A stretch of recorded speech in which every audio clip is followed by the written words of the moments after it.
Good evening, everyone. We have come to the second day of our webinar, Sports as a Way of Life. I'm sure all of us who participated in the webinar yesterday heard valuable lessons of life shared by Mr. Leander. Fitness, physical, mental, how to look at it and develop it from Mr. Sahin, and how we could go ahead for a long-term development of an athlete by Dr. Vece Paes. Mr. Leander also mentioned that his father was the reason for what he is today. The values, skills, ethics that his father learned in classrooms of SJBHS and in the fields of SJBHS, that is to remain humble, never to cheat, to never give up, never to lie or cut corners and so on, is on the basis that Mr. Leander conducts himself. Dr. Vece Paes, our old boy, was from 1962 batch, and many more legends and heroes have passed out of SJBHS.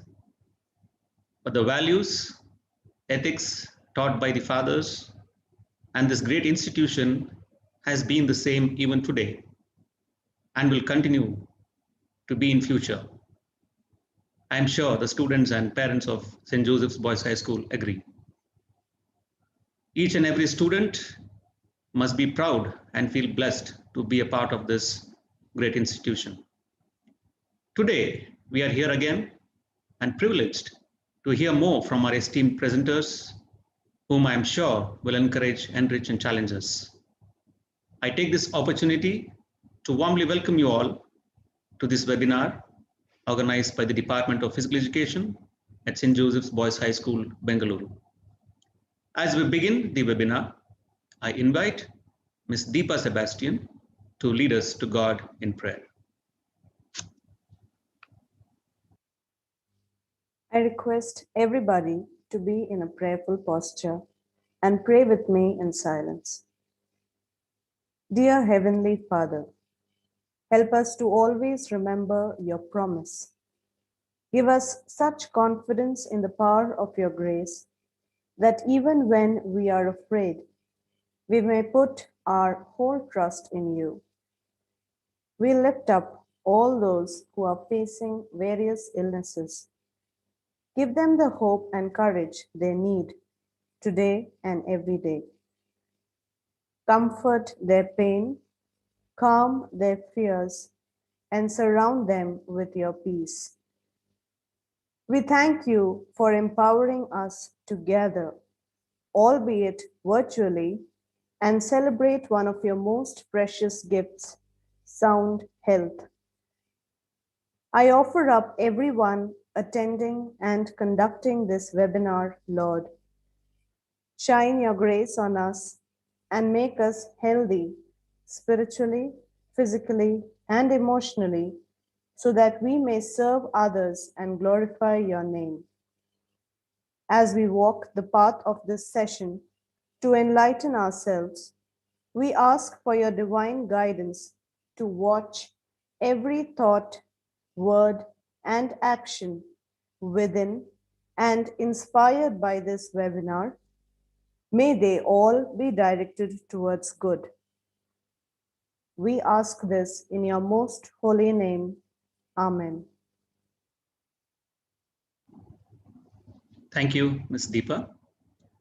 I now request our Vice Principal, Mr. Uday Kumar, to address the participants.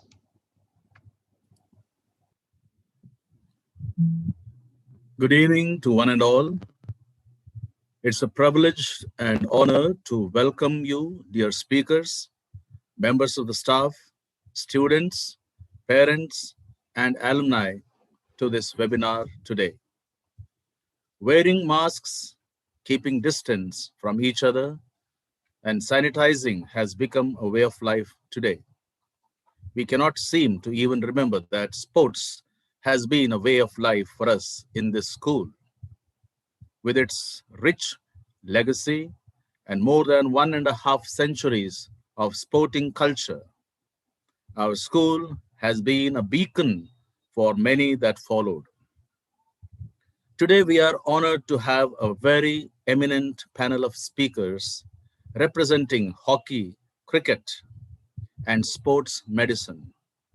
While in the past, we have produced Olympian hockey players and test cricketers, I'm sure we have among our students who are watching this webinar future sporting stars as well. Our school has always emphasized on making sports a way of life, not just for fitness, but for the values of life learned on the playing field. Today, on behalf of our school, I warmly welcome all of you, and I am sure that we will be much enriched by listening to our illustrious speakers today. Welcome once again. Thank you, sir. I call upon Ms. Jennifer Gonzalez to introduce our panelists to our participants. Good evening, one and all. All three speakers for the day are experts in their own fields, who we are honored to have with us, and it is my privilege to introduce them. Our first guest speaker for the day is Mr. Arun Lal. Mr. Arun Lal is a retired Indian cricketer and a well-known commentator. He played for India as a right-hand batsman between 1982 and 1989. His column on cricket analysis in the newspapers and on the net makes for good reading. Mr. Arun Lal moved to Calcutta in the year 1979. Later, he started a cricket academy. In 1982, he made his test debut against Sri Lanka at Madras, now known as Chennai, scoring 63 runs and 156 runs in partnership with Sunil Gavaskar. He retired from the domestic cricket in March 2001 and is presently the head coach for the Bengal cricket team. A Lifetime Achievement Award was conferred upon him by the Cricket Association of Bengal on 3rd August 2019. I invite Mr. Arun Lal to give the key address on resilience in sports and life. Sir.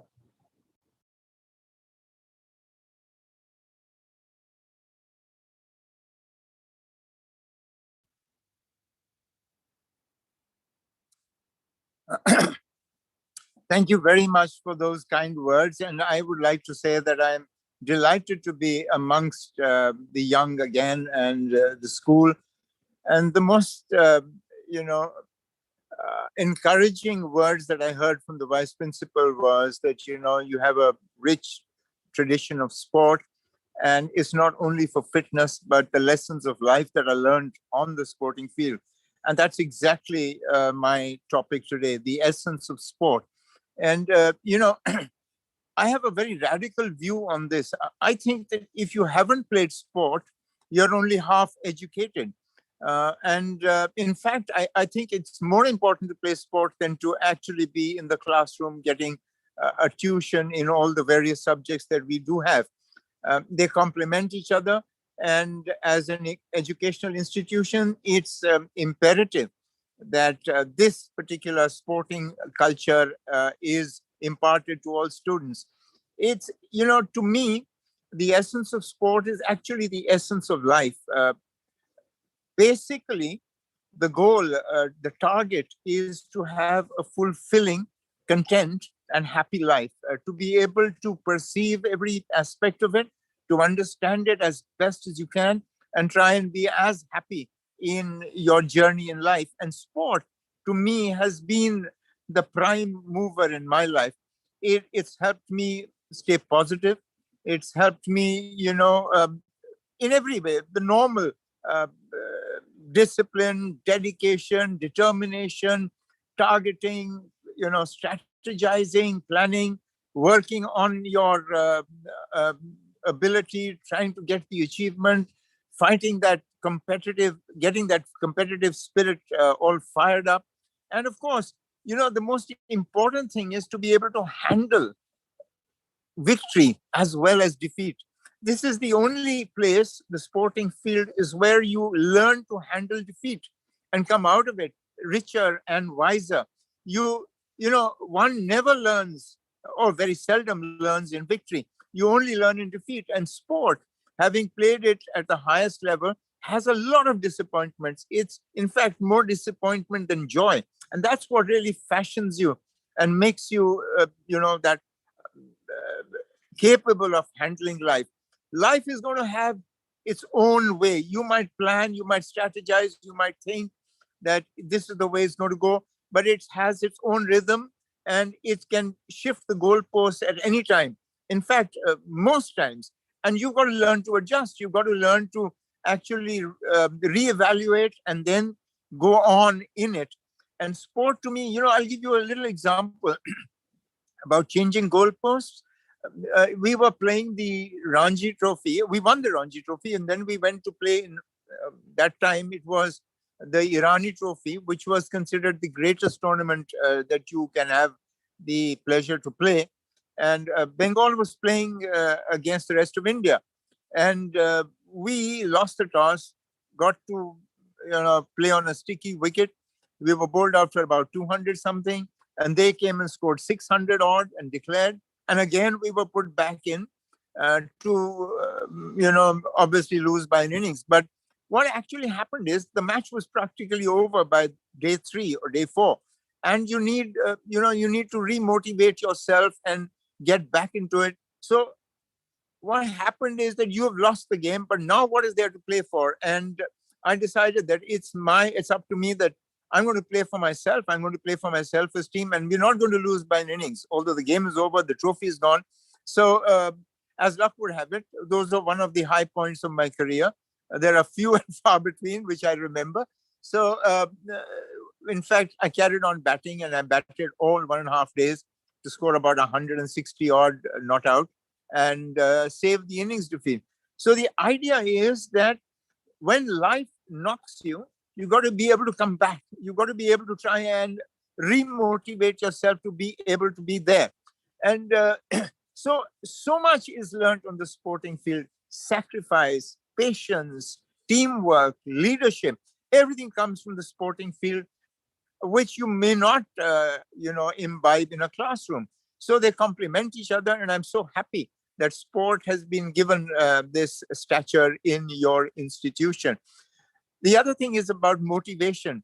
There is, you ask anybody about motivation in sport, and they'll tell you, I want to do it for my team. I want to do it for my school. I want to do it for fame, for glory, for money, for family, for country. True motivation actually comes in when you can internalize it, and it has no external stimuli, or, well, it's peripheral. Because once you can internalize motivation, then you generally are positive. You have become the true sports person. It's, this reminds me of a story. I think a lot of you have heard it, but it will sort of amplify my point. There is this great champion called Luz Long. This was 1936 Olympics in Berlin. And he was a German. Hitler was there. And you know how it was in 1936 with the rise of the Nazis. And he was competing against a supreme athlete called Jesse Owens, who got 4 gold medals in that Olympics. And Jesse Owens had, competed with Luz Long in the long jump, and he had beaten him almost every time. It was always Owens won and Luz Long too.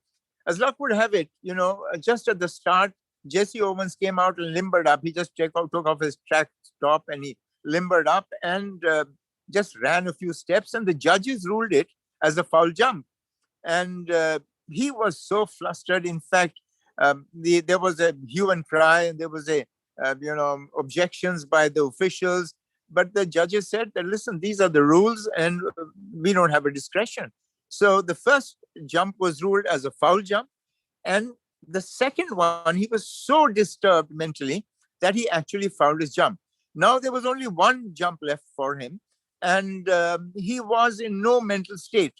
And you know what Luz Long did? He went up to him and he said, Jesse, listen, hang in there. There's no reason for you to get so flustered and angry about it. Forget about it. all you have to do is qualify. And, you can qualify even if you jump from 1 foot behind. These are just the heats, and, we'll take it up from there. And that's exactly what he did. And he qualified in that particular heat, and he went on to win the gold medal and Luz Long to win the silver once again. And when they asked Jesse Owens, he said that if you melt all the gold in the world, it's not enough, of value to what I feel at this moment about Luz Long. Because although he got the silver, it's never happens that something like this has ever occurred in my life.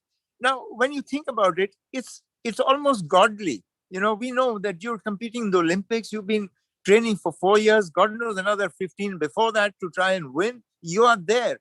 And your main opponent is self-destructing.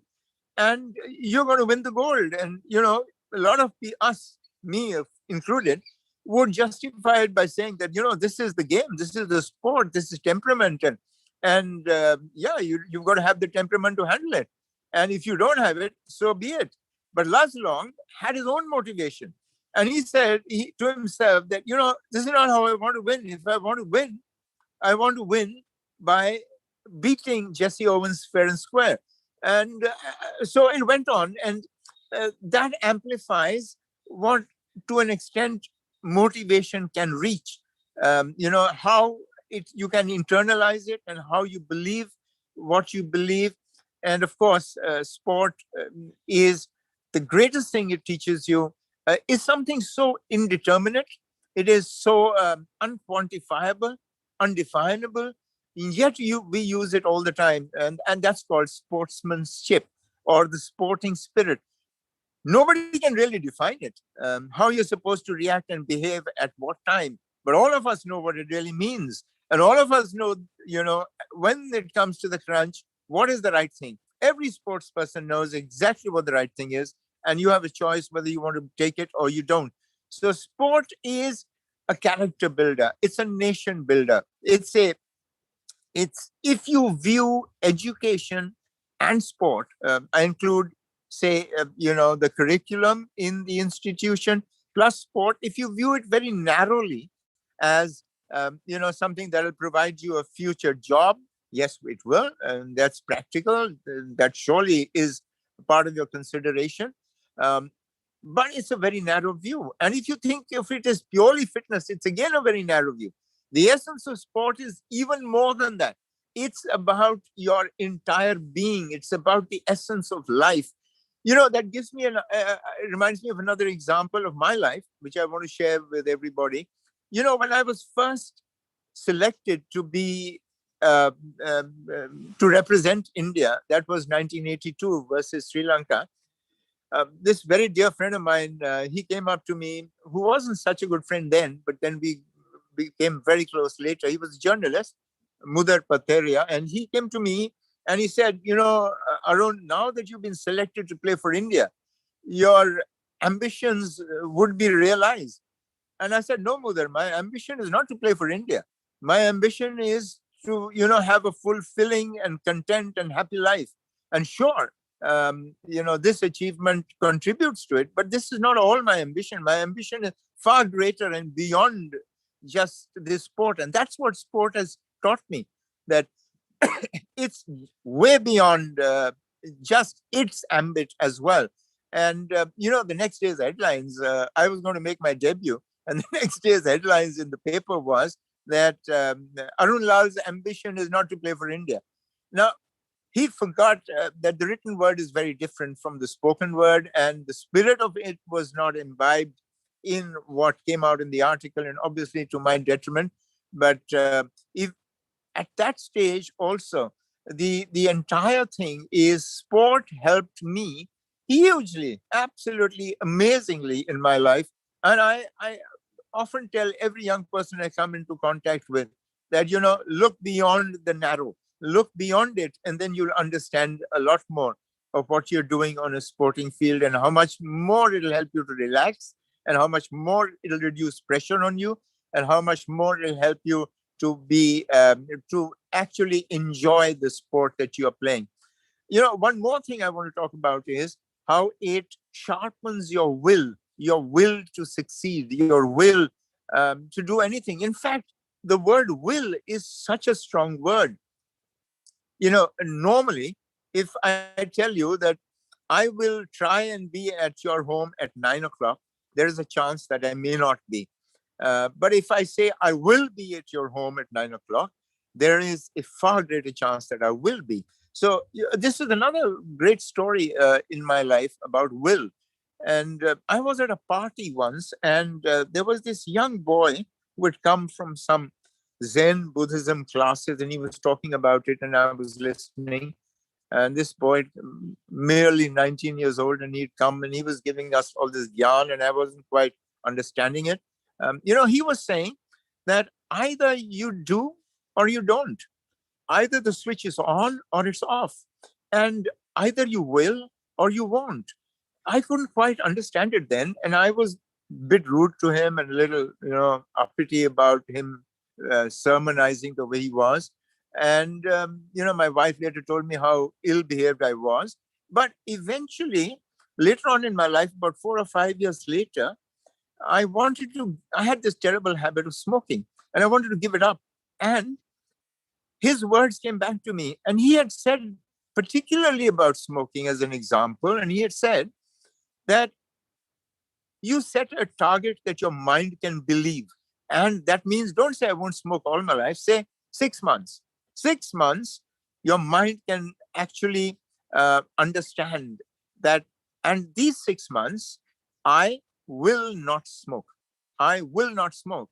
And if it comes to that, the Lord comes down from the heavens and he says, Lal, take a drag to save humanity, I'll say, sorry, pal, come back after 6 months and I'll smoke to, as much as you want. But these 6 months, I will not smoke.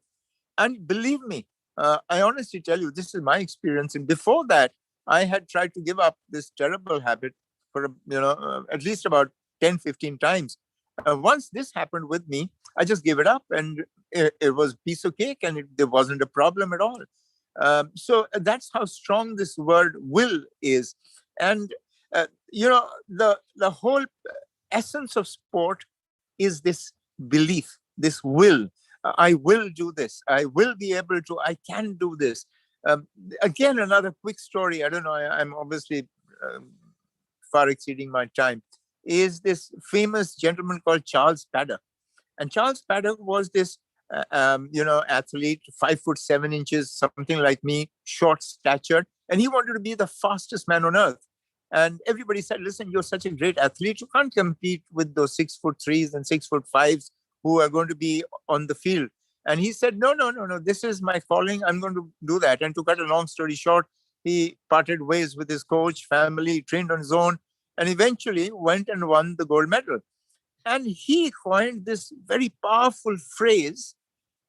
He said, if you think you can, you can. It's as simple as that. And that is the phrase that Obama used, yes, we can, from Charles Paddock. And that phrase has made huge champions, including Jesse Owens, because he was in a school and giving a talk very much like what I'm doing now. And there was a little boy who came up to him in Ohio, Cleveland. And since he had won the gold medal in 1920, he was invited in about 1930 something or 1925 something. And this little boy came up to him and he said, gee, Mr. Paddock, I want to be a champion like you one day. And you know what he said? He said to him, and he wrote in his book, if you think you can, you can. And if you're willing to work hard, you can make anything come to pass in your life. Anything. He said, if I can win the gold medal for the 100-meter sprint and be the fastest man on earth, anybody can. Anybody can. And that's the essence of, the sport, that you've got to believe. You've got to understand. You've got to have the will to succeed. And that all comes from your mental conditioning. And it's like a cycle. It feeds on itself. The more you do it, the more you start believing it. And failure and the fear of failure is something that you starts receding into the background because you're so accustomed to it. You've been taught to handle it, and you're loving imbibing it and learning of it. So that was one fantastic thing that happen. The other thing I'll talk about is adversity very quickly. It really helps, sports really helps you handle adversity with a positivity, without any negative thought.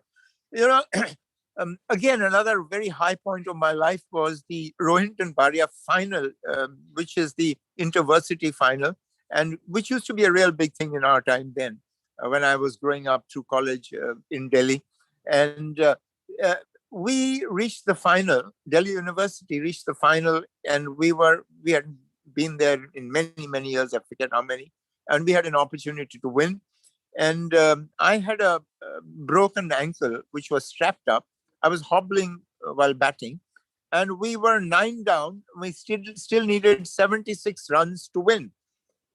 And I had this another famous cricketer with me, Sunil Walson, who went on to play for India, and he was part of the World Cup winning team. And he was barely a batsman. He was a fabulous bowler, but he was barely a batsman. And, you know, as luck would have it, by the grace of the Lord and Almighty, we managed to win that. We had a partnership for the last wicket for 80 runs, and all 80 was scored by me. And I thought he was more deserving of the accolades of winning that, because he wasn't a batsman, and he hung on there for about 3-4 hours, and there were times when he had to bat a full over. A ball was turning, and there was these big names in Osmania University. One I remember, Shivlal Yadav, was turning the ball square on a matting wicket. But adversity, now, you know, when it is, I'm sure everybody's spoken about it, but I've got to tell you, when you're going into bat at 50 for 5 or 6, that's an opportunity. That's not adversity. That's what you've been waiting for. That's what you've been training for. There's hardly any point in batting at 500 for 5, but 50 for 5, that's your moment. That's your moment that you got to grab. And you've got to keep telling yourself that you're waiting for that time where you will bail your team out and you will succeed. So you've got to be ready for adversity. You've got to understand that that's going to happen to you in life. You've got to be waiting for it to happen and then strike and actually do it. Lastly, I tell you, 5 years ago, I was, diagnosed with a very rare kind of a cancer. And I'd ignored it. I know I was having these pains, and I'd ignored it completely. And it was at a very advanced stage. In fact, you can see that my entire right side of my face is reconstructed. Who says, doctors are not gods? I tell you, I had the best time of my life with these young team of doctors who put my health back, and I'm living a happier life than in fact, I've never been happier. So, what I wanted to say was that sport helped me stay positive throughout. It never once ever, even when I was going under the knife, it never once ever occurred to me that I'm not going to make it. Honestly, I tell you. And that is the conditioning of sport, that you learn to handle it, you learn to stay positive, and everything is the mind. I tell you, everything is the mind.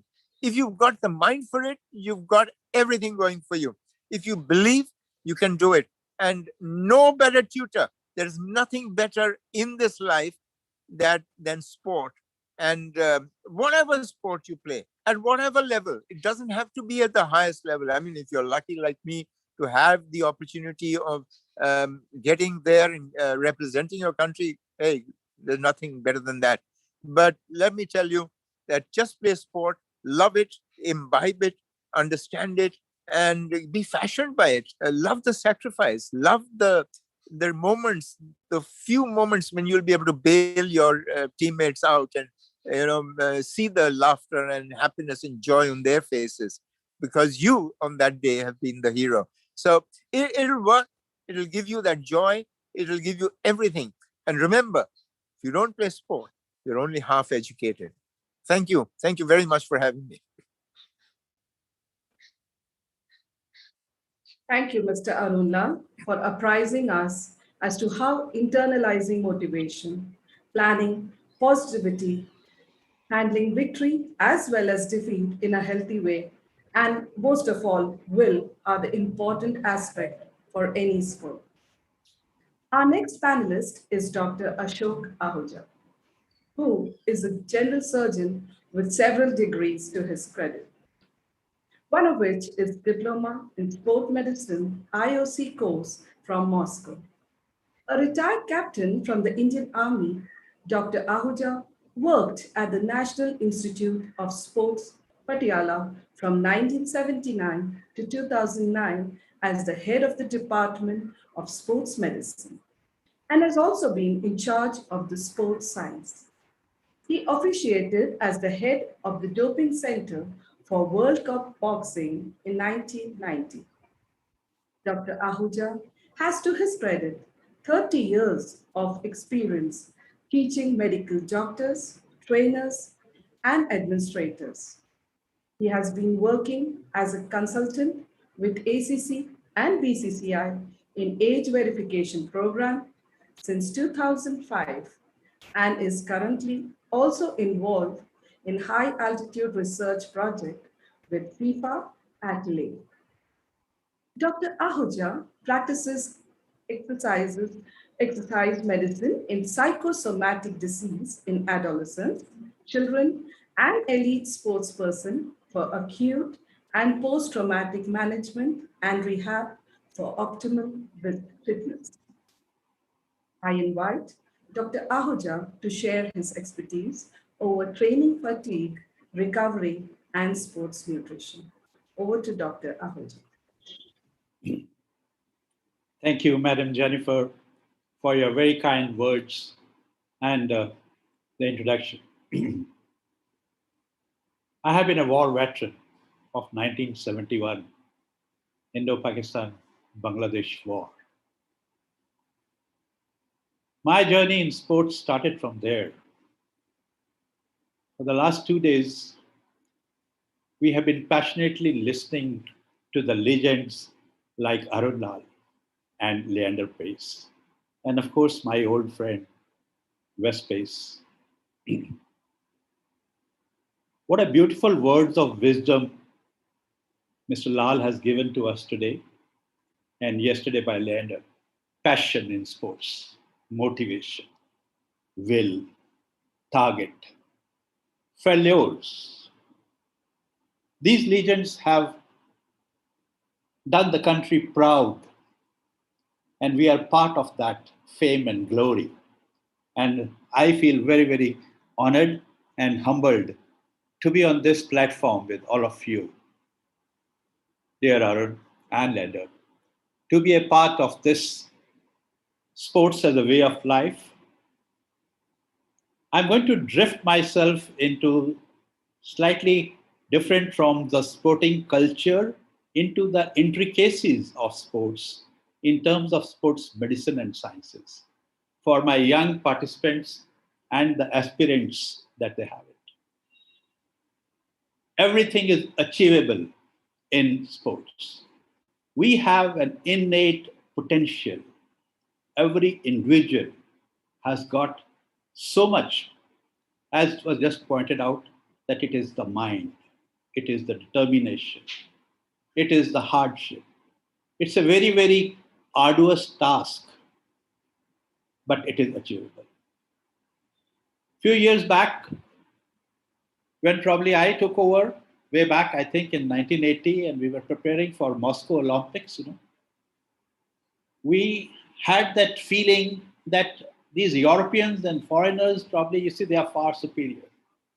And I remember at that time also, I used to say that we do not lack, that complex has to go away. And that is what now it has been proved. It is not that we are short or we are stature or we are black colored. It's nothing of that kind. Every individual human being has been blessed with an innate potential, an infinite potential. It's only is that how we practice it, how we use it, and how we learn it from there. Learn to train and train to win. Winning is not everything. Of course, it is the life over there. With the permission of this thing, I would like to share my screen so that I can go ahead with some of the thoughts that I have picked it up for my young aspirants and the people who are listening to my this small talk also.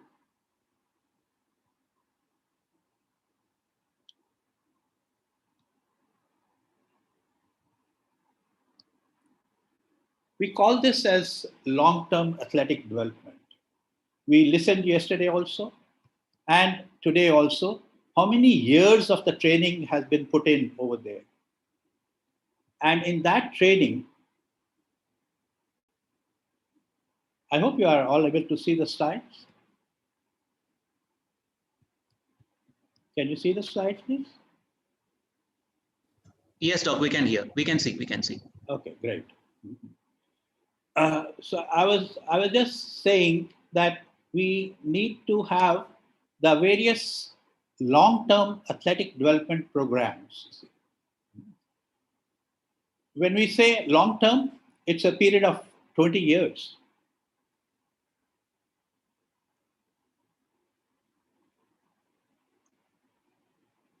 It starts from an active start and goes into the fundamentals at the age group of, say, male 6 to 9. And then we start learn to train. Train to train. Now here comes the scientific aspects where we divide the load of training from 20% to 30% of training to 50%, 60% along with the competition training also. And of course, sports or physical activity does not stop. It stays there throughout the life. We talk of physical activity just at the beginning of our life at the age of 6 to 9 years or so, and it goes on. The sporting career now has shown us that the longevity of the life, the way it is increasing and with the physical activity, and that's why we see the sportsmen doing the best, you see, even at the age of 40, 45 years also. Of course, it depends on a particular sport. But the best of the champions that you are seeing it nowadays are in the age group of 35 to 40 or so. Take the example of our own Lander only. Or you take the example of the fastest man on the earth, that is Usain Bolt only. All these people, they are still the shining stars and continue to go there. This long-term athletic development program was initiated in 2005 only. There was a lot of debate as to what age to start, and always the parents are questioning, can I choose the game, or what age I can start, my child can start the game also. And there used to be, for we doctors in sports medicine and sports scientists, there is always used to be debate, whether it is 6 years, the Chinese are doing it at the age of 3 years, 4 years, 6 years. But now more or less, this long-term athletic development frame has been accepted by most of the countries and including the UK also. But in this, every age group that we talk about, we have the development which is taking place at different places also. Now, the development which is taking place,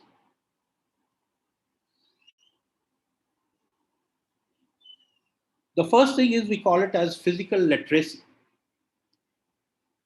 When we start our games also, look at the number of the skills that we need to know about it. Our child needs to know about it, whether it is agility, balance, even walking also, skating, hopping, landing, falling, tumbling, all these, hitting, catching, all these are the physical literacy. As compared to the academics, which I'm sure the St. Joseph has been excelling into that, but they have also taken care of in the sporting field also, the way they have produced the 10 Olympians and of course the cricketing icon like Rahul also. So we need to start the sporting activity at this particular age with concentration. We call this as the developmental age or developmental stage or the fundamental skills over there.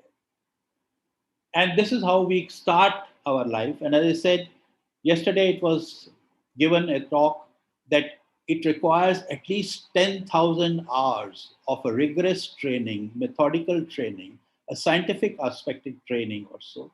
And that is how, and along with the competitions. There shall be failures.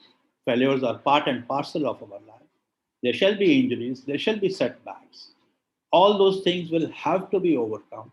But that is only in case we have the courage, we have the determination, and to show it over there. So physical literacy comes the most important aspect also. Then, of course, comes the technique.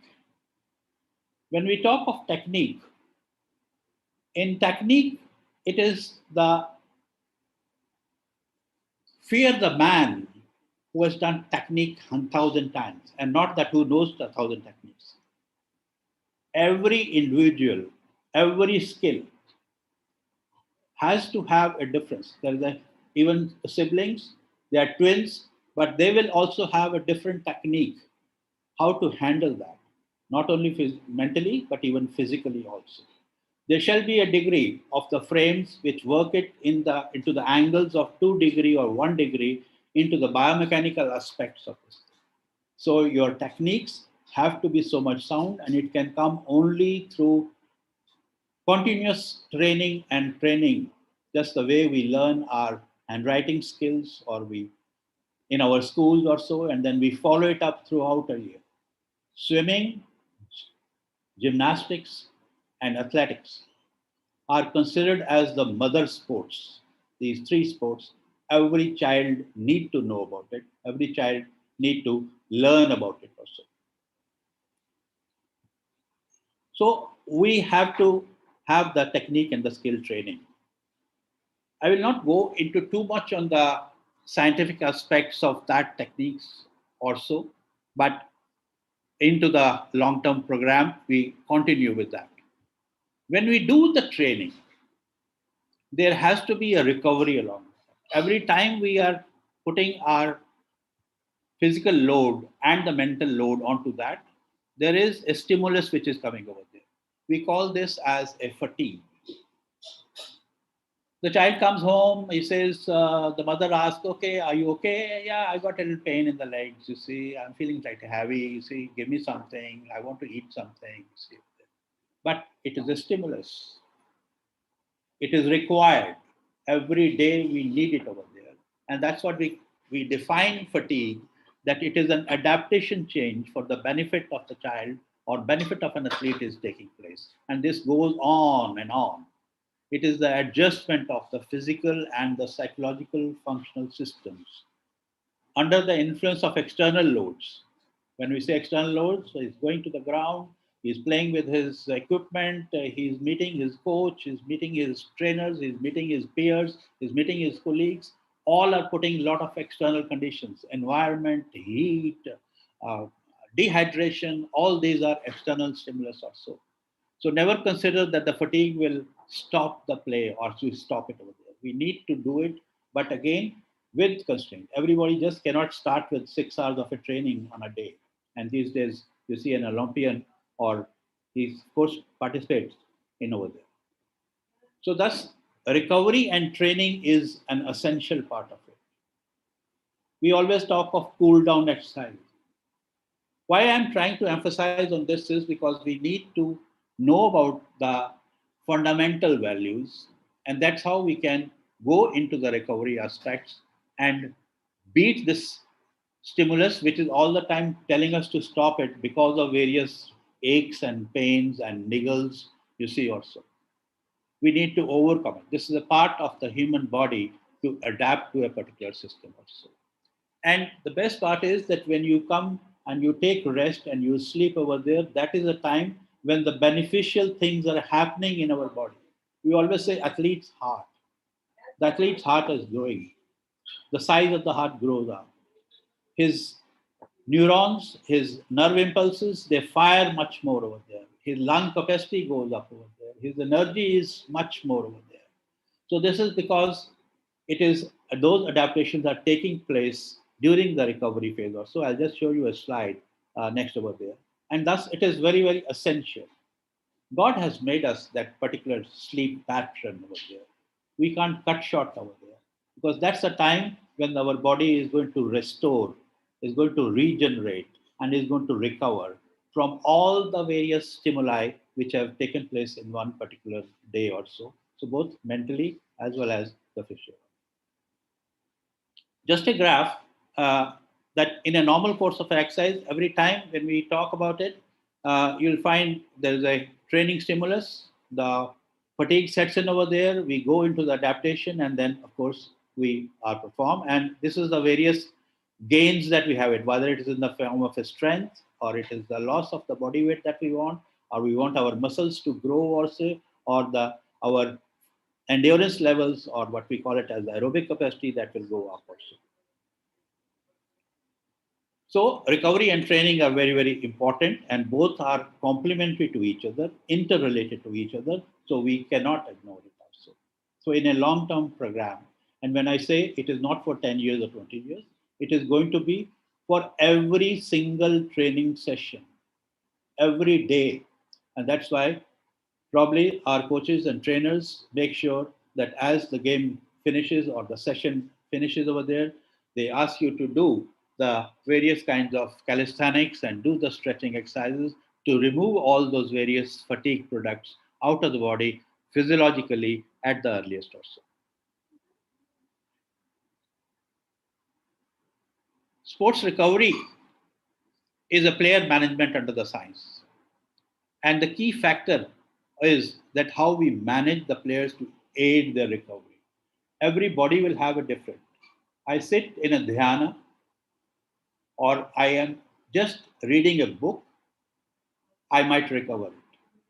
Or I just listen to a music, or I watch the television, I can recover it. I just go and pray the God, I can recover it. Everybody has got an individual way of recovery also. And we cannot be just a dictum that, okay, no, you have to do this only and then only you recover. But certain basic principles have to be met over there. And that's why it is very important also. When we talk of the recovery and the training, the influences are, of course, at these three ecosystems that we have. A child who is going to a school is, of course, getting the training from a coach, and that particular sport is going to affect the athlete. His teacher, the administration of the school, that, of course, is going to be affecting the child all the time. His peers, his friends, you see, both in school as well as at home, they are there, and his home. These are the various influences that we have to keep in mind to start with also. And as we go it up, we listened yesterday also and today also, how they have to meet the system, how they have to challenges that will come over there, the adversities which will come over there, and the number of probably the injuries will come, the pressure of the media, the pressure of the corporate, or the job also which shall be there probably along with it, and the person will have to pay that athlete. He has to bear all those things, financial, emotional, all those things are going to become part of the influences, and they are going to affect on the training and going to affect on the recovery, but he has to meet all those challenges also. But at the same time, we always talk of the burnout problems. A lot of people, they lose their focus, and that is because when they go into a state of an overtraining, or they get overtrained also. And this is when this particular graph that we scientifically, it has been now proven, what we call it as a theory of supercompensation. Every time we recover, we have to overreact, and we must compensate our body with the recovery. It is not only the nutritional aspect, which I'll probably be covering a little bit of that also today. It's a very, very vast topic, you see, optimizing nutrition, recovery, training load, the intensity, the volume also. It's become a very, very big science. And nowadays, of course, with so much of inputs that we are getting it, also we can track an athlete, you see, in a football ground through a GPS system. We come to know that how many steps he has taken it, in what intensity that has taken it, what has been his heart rate today, how much has he worked into that heart rate variability. Did he really sprint on the occasion? How many sprints he had it or so? After all, in that 90 minutes of the game, he is going to consume 10 to 12 miles or so. And that is what is going to be very, very interesting aspects of the sports medicine and sports science when we start analyzing and when we start evaluating an athlete, that how is his heart rate responding and how is it body responding or so. Does he slow down in the 45th minute of the game or in the 80th minute, or he still is fresh even after 90 minutes? That will give to the coaches and to the trainers also a lot of insight that we can play this boy or this particular athlete over a longer period of a time also. But training or a stillness, overtraining is a bugaboo of every experienced trainer. He's always worried about that. And unfortunately, he does not have any meter with him where he can just put it into the athlete's mouth and come to know that whether he is highly trained, he is all trained or so. It is over the experience. So everything and more as he enter into the competition after the developmental stage, you see, which is the build-up competitions which are taking place out there. There will be a lot of psychological proposition, how to handle that, which we call it as periodization or peaking, what we call it. Periodization or peaking is that in training programs, how many times nowadays the Indian cricket team probably is playing, they just get a rest of 1 week or 10 days to be with their families, and then they assemble again and go on. There's so much of mental pressure onto the athlete. Otherwise, the person is out from the team also. And the same is whether the child is in a state team or in a district team or at a national level also. It is not at the Indian level also. So balance between sleep, work, recreation, all those things, those challenges are part of the long-term athletic development program also. Otherwise, there are risks of overtraining syndrome. There can be not only poor performance, injuries, illnesses, and a premature retirement can take place also, which is to be avoided because we have to go on for at least 15 to 20 years in case we adopt ourselves into a long-term athletic development program also. Every day there shall be fatigue, but what are the various symptoms that we have it over there? It is that we might deplete our energy stores. You see, I will not go into the technical aspects also. We at the nervous and the muscular junction where we get the central fatigue, our mental fatigue test over there. We have the various fatigue products which are being generated whenever we are doing any exercise, that we call it as a lactic acid also, how much we are able to bear it also, how much we are able to produce it also, you see. So that of course is a gain. But all these, and then of course the resulting changes which are taking place in our bed, in our blood, and then the blood flow getting decreased and the oxygen getting decreased, our temperature going up, and of course we are losing a lot of water and the minerals also. There are the various simple causes of everyday struggle.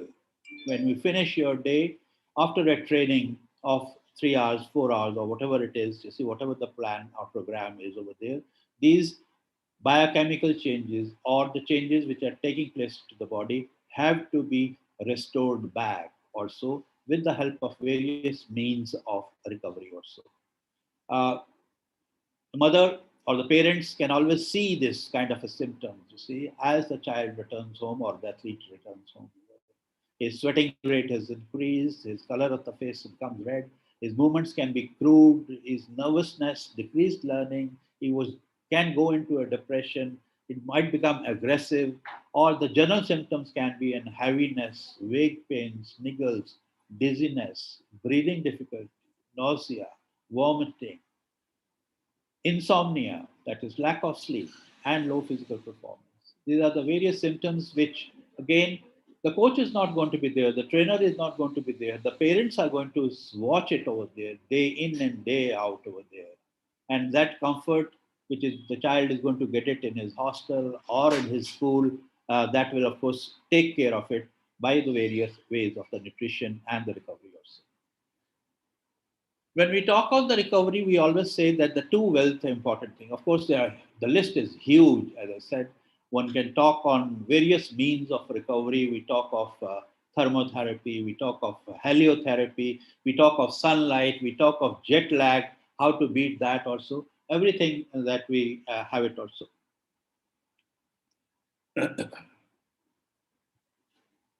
I know I'm increasing my time and probably over there, but this is the pre-game meal that we shall talk about to some extent or so.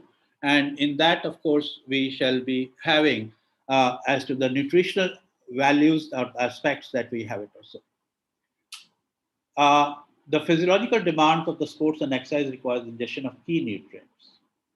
That is, again, time to enhance the performance recovery. So nutrition is a very important aspect of that.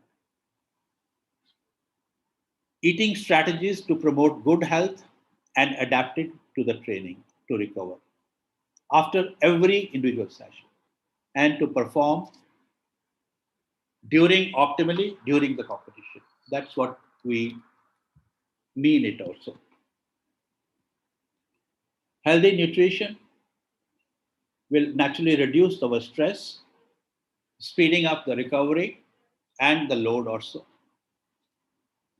Reducing all those various biochemical parameters, increasing the mental ability and body quality also. Basics, I will not touch it also. We know it that we have got 3 energy sources, that is your carbohydrates, proteins and fat. But I'll just talk about the various myths a lot of people have it. All the time, parents, coaches, trainers are talking about the protein element also, not remembering that it is the carbohydrates which are the most important aspect also.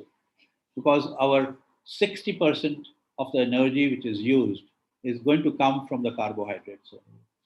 So in every training session, before the training session, during the training session, after the training session, how much we need to have it, we all have to finish it also.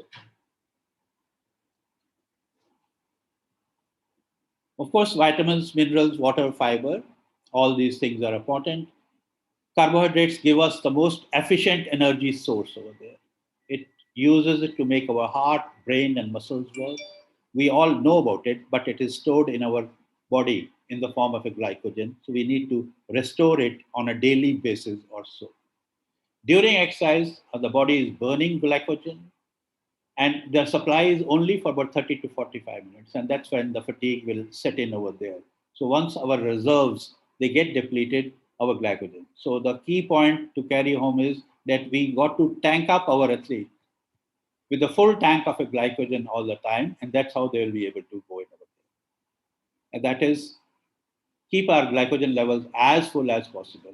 Then only it will be possible also. Shortage will cause, again, these various symptoms, which at all, we call this as big symptom as hitting the wall. That means the athlete goes into a slow motion also and sends this start signal of breaking down the muscles also. So we need to top up all the time also. Various functions, the carbohydrates and various sources that we have it also, that of course. And how much we need it also. We need at least 8 grams per kilogram body weight. And say if we are 60 kilograms, that means about 480 grams of a carbohydrate which is required. And this, of course, is the food which is essentially required in most of the games and the sports also.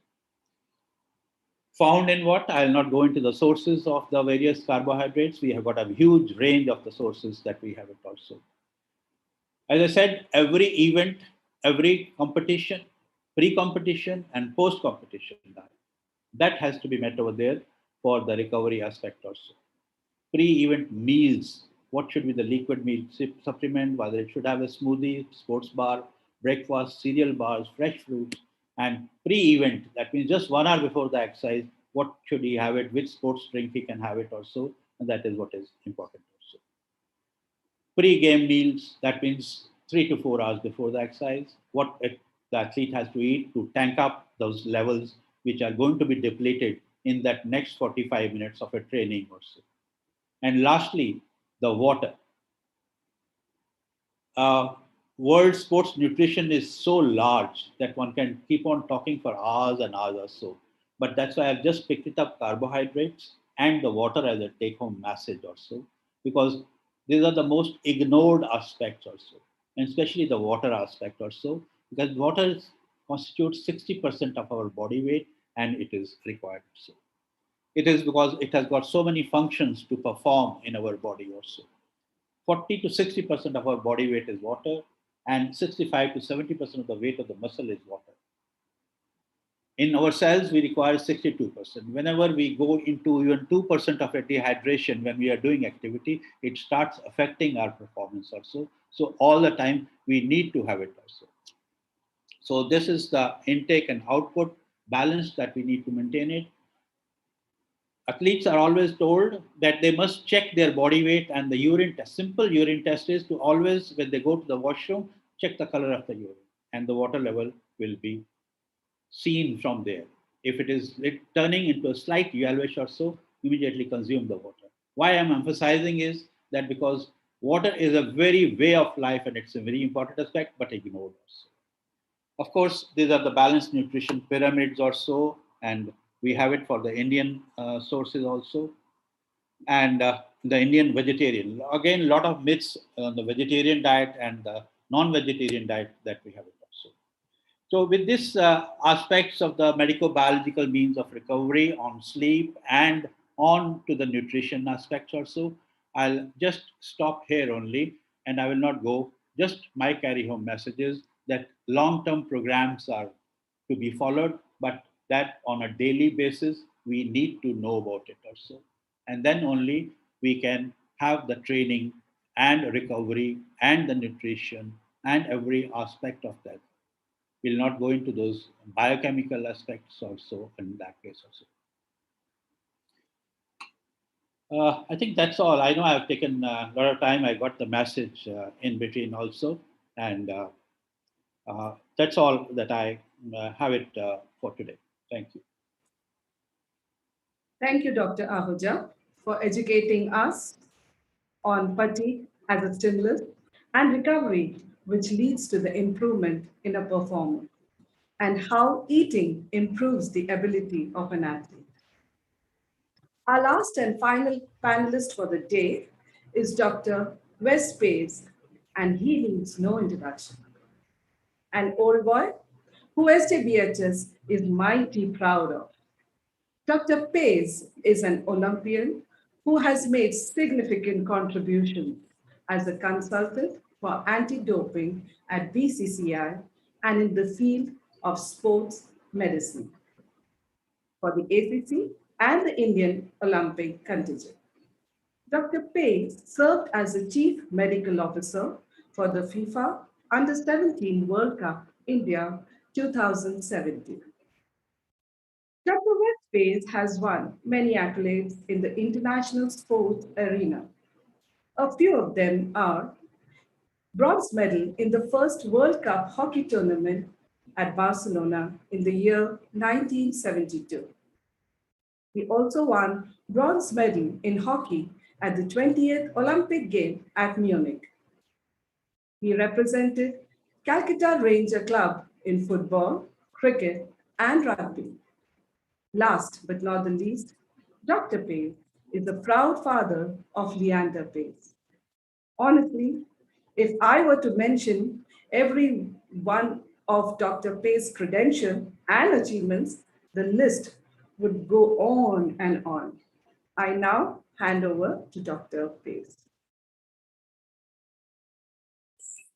Good evening, everyone.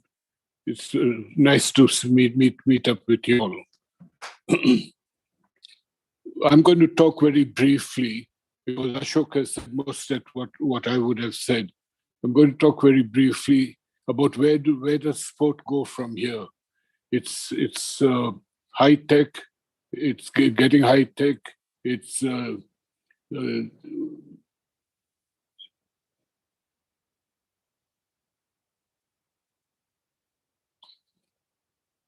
okay.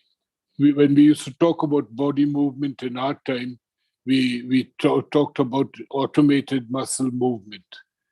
From there, after years of following that system, sports vision got popular. Now, unless you got some injury in your eyes, your sports vision between, say, Sunil Gavaskar and myself is the same. So the sports vision went out of fashion. Then came brought in this what they call the sporting brain. Now, this whether it's in medicine or in sports, we've understood now that the body is totally controlled by the brain, and so it seems interesting and it seems good that we could cut down our training load and focus on just getting brain stimulation to train that particular muscle. Then the recent that has come out for years, we believed that there was no genetic transfer of skill from the children to the parents.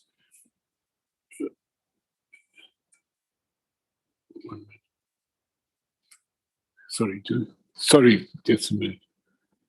Yeah. Becoming a champion requires good training, coaching, nutrition, psychology, and early opportunity to participate in sports. And the whole list that Ashok just showed us.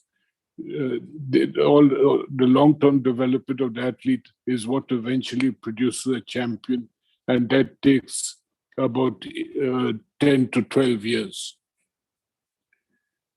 The sporting brain, reading all the literature on the sporting brain will not win you the World Cup, but repeated performance or exercises, doing it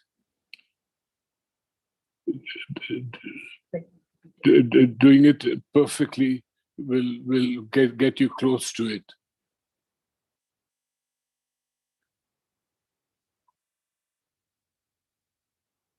The beauty of any sporting skill relies on the ability of the nervous system to ensure that the right muscles and the right nerves are activated to the right degree to produce movement in that area. And so this is achieved by rigorous training over 10 years, 10,000 hours, and 10,000 deliberate perfect repetitions. Because if the repetitions are not perfect, you will be producing, you'll be fixing an imperfect movement. And if you don't do your 10,000 hours, you will be below the standards. I'll explain to you later on this. Then the athletic genes. Recently, it has been accepted that there is a genetic factor in transferring from parents to child. And so that may help you to knowing whether the child has got fast twitch fibers, slow twitch fibers, has got muscle maturity. You can take your decision. So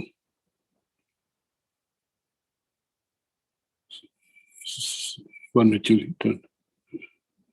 Okay.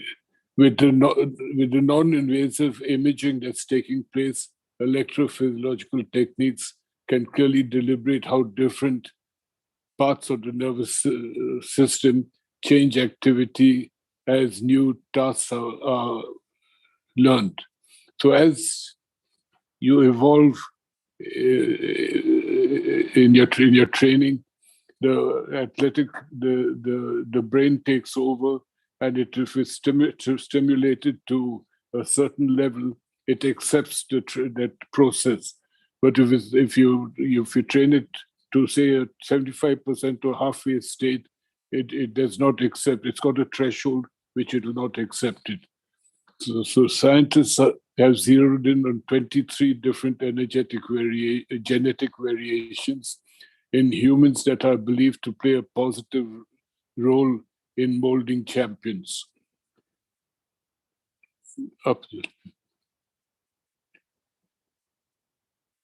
The more favorable genetic variants an individual has, the greater is the chance that he will become a champion.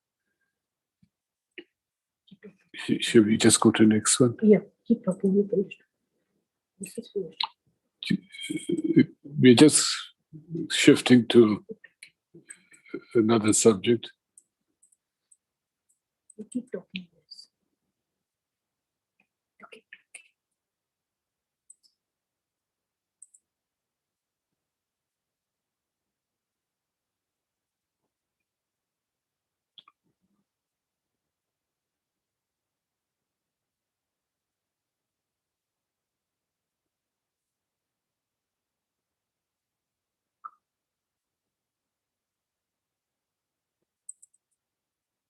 No. You just keep talking in the meantime.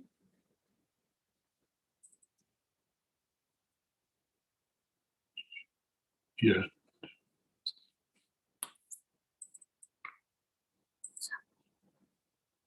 Sorry about this. We're just trying to search for the slide.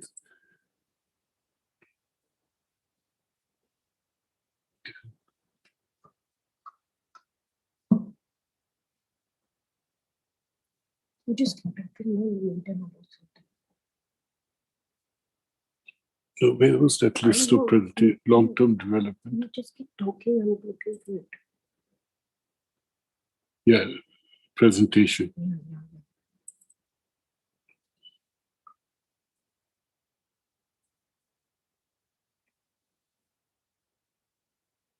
Yeah. No, the next one. Achievement of excellence. Yeah.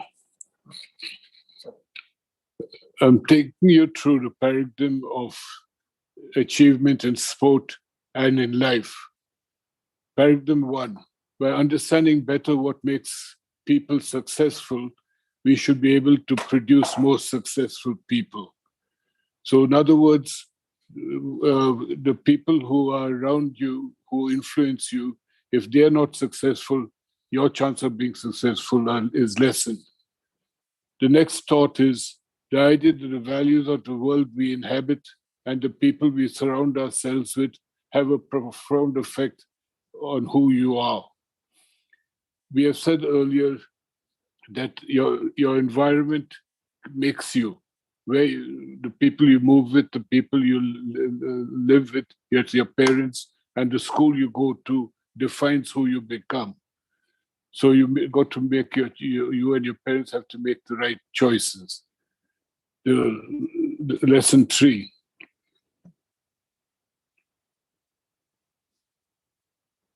Yeah. Is talent, are you born with talent or do you nurture talent? I like to a lot of people ask me or inform me that Leander's inherited your talent. So and I said, no, in those days I didn't believe the talent was inherited. You had to earn it. Yeah, next one.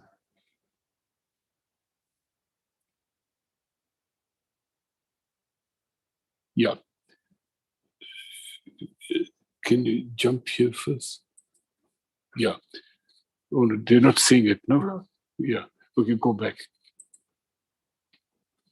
Identify. Identify and nurture talent. What we do, it's the same in St. Joseph's. We take the different age groups and we stream them into the age groups. But there are some kids that will grow bigger and some kids that will grow smaller. So there's a physiological difference. And so we should, instead of looking at age parameter, we should be looking at the physiological parameter.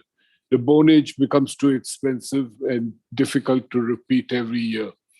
So the physiological system takes the measurements of the anthropometric studies, height, weight, and every 3 months you monitor the progress, and then you can change the age group. One time he'll be playing in the intermediates, next time he may be playing the seniors, and so you got to adjust it every 3 months. The chart that we were showing, which you probably can't see, is the Czechoslovakian soccer team that, and these are the 12-year-olds. If the 70% of the players are born from January to March, and only about 20-30% are born beyond that March figure. So what is it telling us? That the age groups, going by age group does not help us. What we need to do is have the ones born from January to March in one training group, and April onwards should be in another training group. Or maybe the Czechs have 3 training groups. First quarter of the year, middle quarter of the year and then the third quarter of the year. Because the problem that will happen, and which you already would have noticed, if you take tennis as an example, you'll find they have a 2-year rotation, so under 10s, under 12s, under 14s, under 16s. So the person who just enters the under 10s, plays against an under 11, he doesn't have a chance, he'd be beaten. And the next year, when he goes to under the 10s, and he meets a guy who's 9, he will hammer that guy. So there's the seasonal yo-yo happening with the age, which is something you have to be careful on. Next.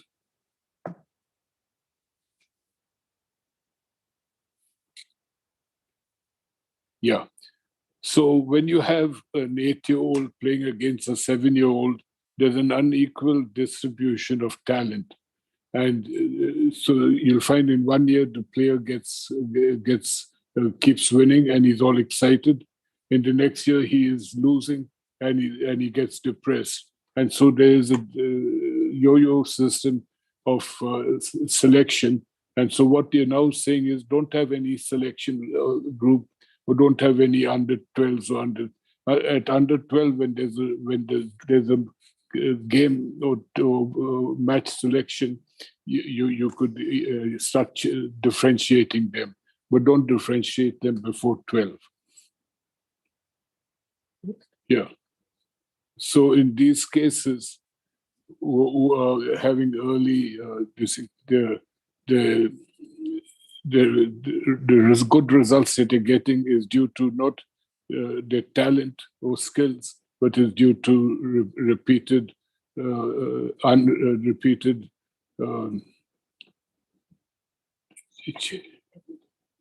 yeah, next one.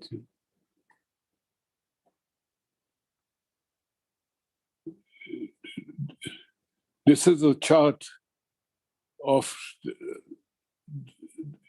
era in America, the 1840. It's 1840, and out of the top 60 rich men in the world, about 40 were from the United States. And the reason that happened, Rockefeller leading them, and the reason that happened was that in 1839, the Americans built the railway from the east coast of America to the west coast of America. And that brought in huge money. Then along with the railways, there was a road, this thing built to transport the people. So it was a big opportunity for any American, rich or poor, to make his money then. And so the guys who were business-like made huge money. And in fact, Rockefeller is still the richest man in the world ever, in spite of the IT people earning huge money. Yeah, then we keep insisting on this, the long-term development athlete. It takes 10 years, 10,000 hours for 10 years with 10,000 deliberate repetitions. The factor here is that the word deliberate, perfect and deliberate. If you practice imperfectly, you will become imperfect in your skills. If you practice perfectly, you'll be perfect in your skills. So that's the second thing is the deliberate, the word deliberate. The brain does not react to any stimulus unless it is challenged, unless somebody is focused on it. So if I'm deliberately playing a shot or deliberately focusing on any aspect of my business, then that part of the brain is stimulated and it reacts. But if I do it casually, automated, that part of the brain does not react, and so there is no reaction to it. Yeah, no. No, Julie. Okay. About this 10,000 hours, we made a chart of the Beatles when they were in Liverpool in 1957. And they used to practice 2 hours a day in the pub that they were playing their music. Then a guy called Bruno invited them to Hamburg, and he made them work 8 hours a day. Now, when you calculate the hours they put in for practicing their music, and the hours they put in on appearances on stage, it comes to 10,000 hours. It seems so strange, but that's the way it is. So 10,000 hours is about a bench line where the brain, it absorbs the stimulus, and then when it reaches an optimum level, it cuts off, and that's stored forever. Yeah. Then you've got the IT people, very much like the American railway rich man. The same thing is here. The date is 1955.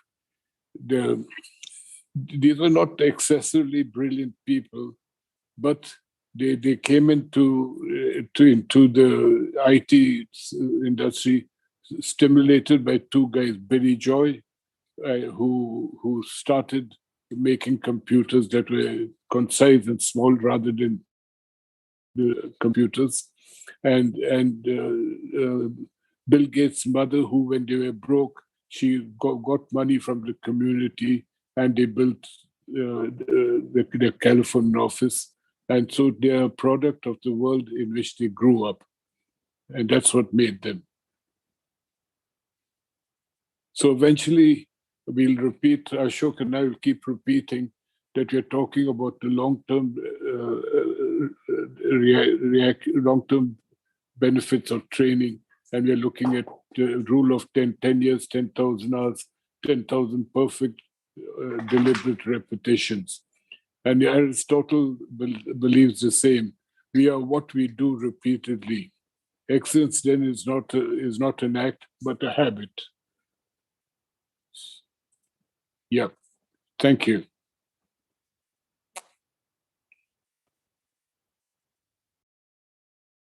Thank you, Dr.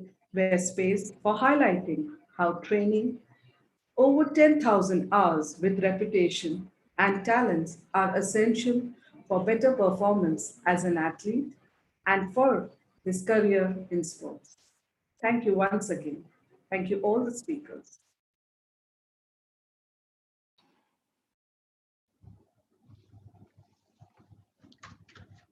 Thank you, Ms. Jennifer. It's now time for the question and answer session. I request Ms. Vicilia and Ms. Evelyn to take over. Good evening and welcome to the Q&A session. The first question is directed to Dr. Ashok. So the question is, before the pandemic, I would regularly go for my basketball coaching as early as 4:30 in the morning. It would make me feel tired and I would feel very sleepy during the classes in school. How can I handle this? Also, in addition, I want to ask if this is an adaptation change that is going on. Dr. Ashok? Yeah, thank you. Before pandemic, you see, as I mentioned in my slide also, that fatigue is going to be a stimulus. So you don't have to think that I feel tired. You need to recover. Maybe you are not having enough time to recover it, or your training load is very much on the higher side in the morning hours. That means you are not spacing it well also. And in case, now the first thing is that in case your level of fitness is low, if you have not trained for a good number of days and years, and then all of a sudden you pick up the training load, there are bound to be such kind of various symptoms might be seen into that. So we need to see the training program of yours as to how much of load in volume and in the intensity that you're doing it, and whether you are fully doing a proper warming up, proper cool down, proper hydration techniques, you see, proper nutritional things after that. Only then we can comment on this thing, but there's nothing to worry around on this aspect also. Thank you, Doctor. I think that has answered the question. The next question is directed to Mr. Arun. The question is, I'm in 8th standard. I want to take up the profession of a sports commentator. At my level, how can I start? Looks like he's motivated by you, sir. Mr. Arun.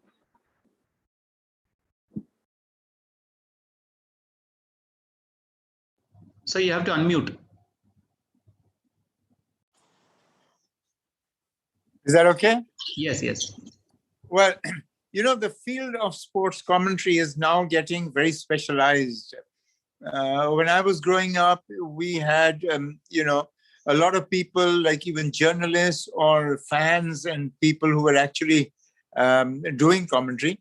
But of late, I'm seeing that the normal thing is that you know, highly specialized people. In fact, some in cricket commentary, as you can see, you know, basically the Gavaskars and the Shastris and people who have played the game at the highest level, and a lot of it, even there's a huge amount of competition. This is not to disappoint you or dissuade you, but this is how you need to go about it.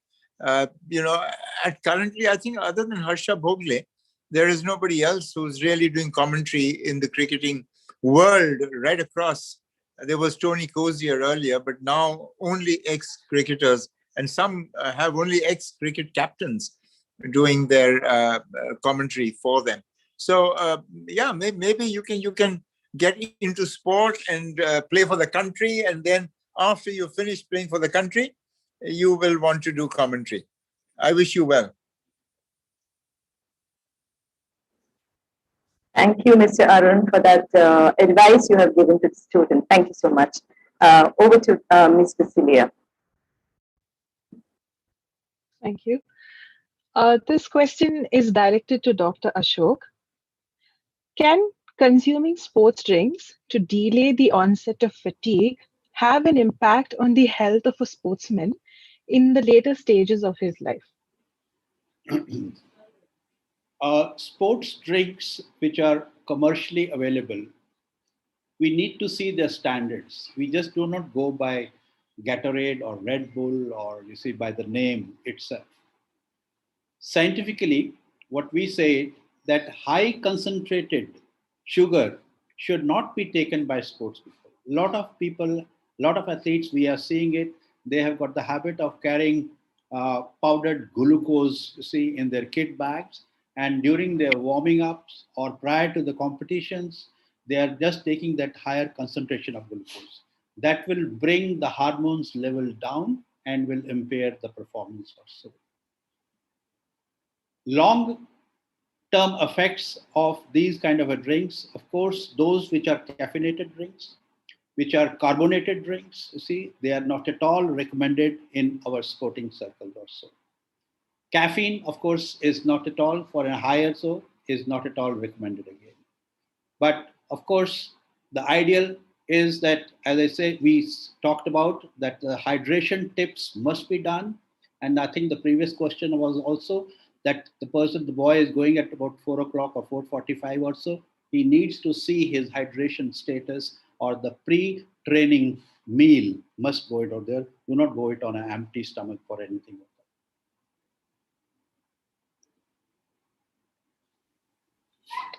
Thank you, sir. Thank you, doctor.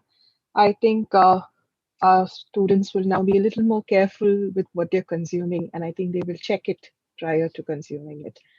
The next question is to Mr. Arun. While playing hockey, I have experienced that I fail to remain in the present moment and focus while my mind is occupied in an error that I committed in the game. What can I do?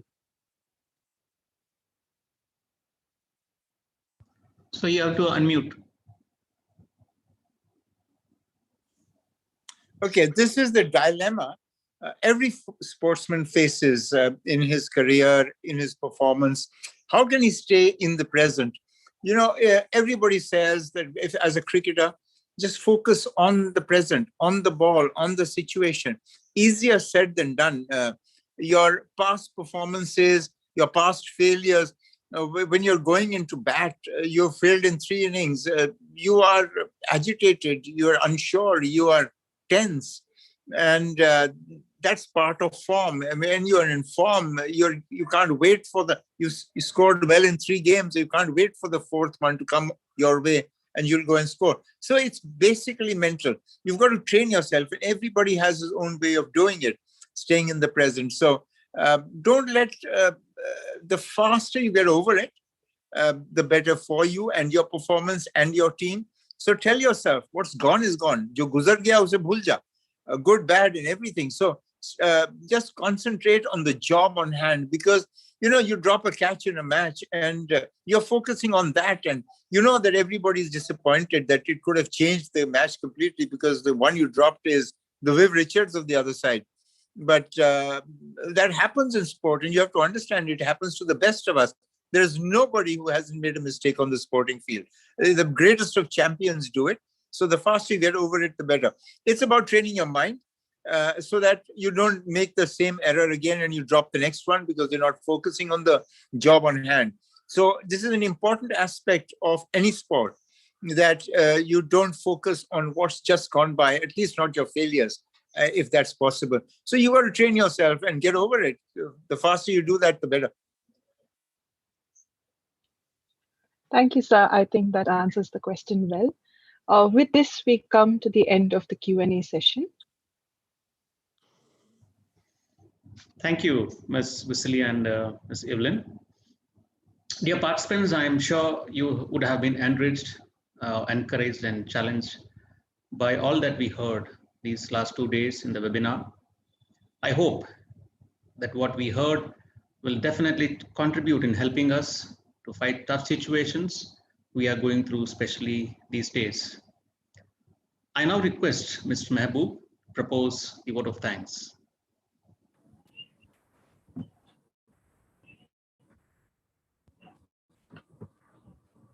Gratitude makes sense of our past, brings peace for today, and creates a vision for tomorrow.